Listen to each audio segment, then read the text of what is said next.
Aujourd'hui, en fait, en France, nous avons un système de santé qui couvre très bien les soins. Et en revanche, on a 3 secteurs dans lesquels il y a des restes à charge qui étaient très élevés, en optique, en dentaire, en aide auditive, et un enjeu du coup d'améliorer la prise en charge financière et de lutter contre le renoncement aux soins.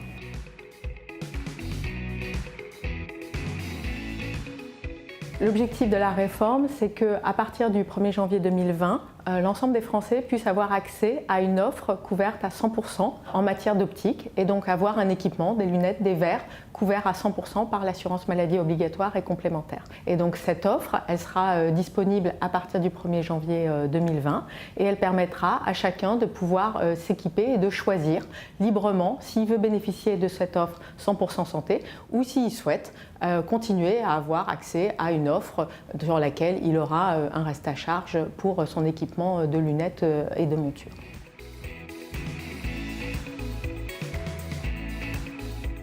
En matière d'aide auditive, on a aujourd'hui un faible recours aux soins parce que environ un tiers des personnes qui sont malentendantes sont équipées d'aide auditive, alors que clairement, il faudrait qu'elles soient beaucoup plus nombreuses. Qu'est-ce qui explique qu'il y ait ce faible recours aux aides auditives? C'est en partie le coût financier pour les personnes, puisque lorsqu'elles s'équipent de 2 aides auditives, il y a un reste à charge qui est en moyenne aujourd'hui de 1 700 €.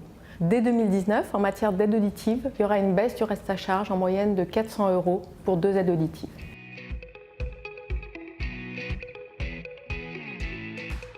Alors en matière de dentaire, on sait qu'on a une bonne couverture des soins pour les soins conservateurs. Qu'en revanche, en matière de prothèses dentaires, il y a aujourd'hui un reste à charge qui est d'environ 25%. Et donc on avait un enjeu de faire en sorte qu'il y ait plus de prévention, plus de recours aux soins conservateurs et qu'il y ait en même temps une limitation du reste à charge pour les prothèses dentaires. Donc la réforme a consisté à d'une part revaloriser les soins conservateurs, inciter à des examens de prévention dès le plus jeune âge et mettre en place pour les prothèses dentaires des tarifs plafonds qui vont commencer à rentrer en vigueur à partir de 2019-2020 et une amélioration de cette couverture pour faire en sorte que sur un panier identifié à 100% santé, il n'y ait aucun reste à charge pour les prothèses dentaires pour les patients qui y recourent.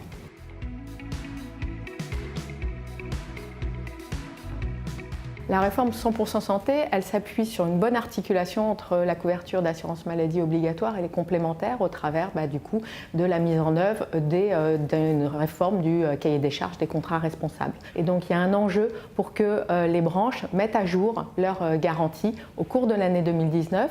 Et donc nous serons très attentifs, la direction de la sécurité sociale avec la direction générale du travail, à faciliter l'examen et l'extension de ces accords collectifs avec un examen prioritaire au sein de la Comarep et un engagement également de répondre aux différentes questions et pouvoir ainsi faciliter cette mise en œuvre des contrats responsables au cours de l'année 2019.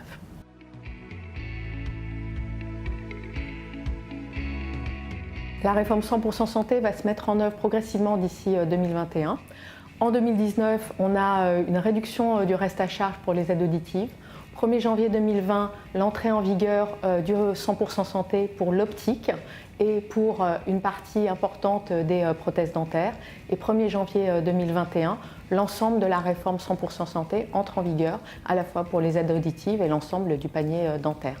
En plus de ces différentes étapes, il y aura la mise en place des engagements des complémentaires en termes de lisibilité des garanties qui commencent à se mettre en œuvre en 2019.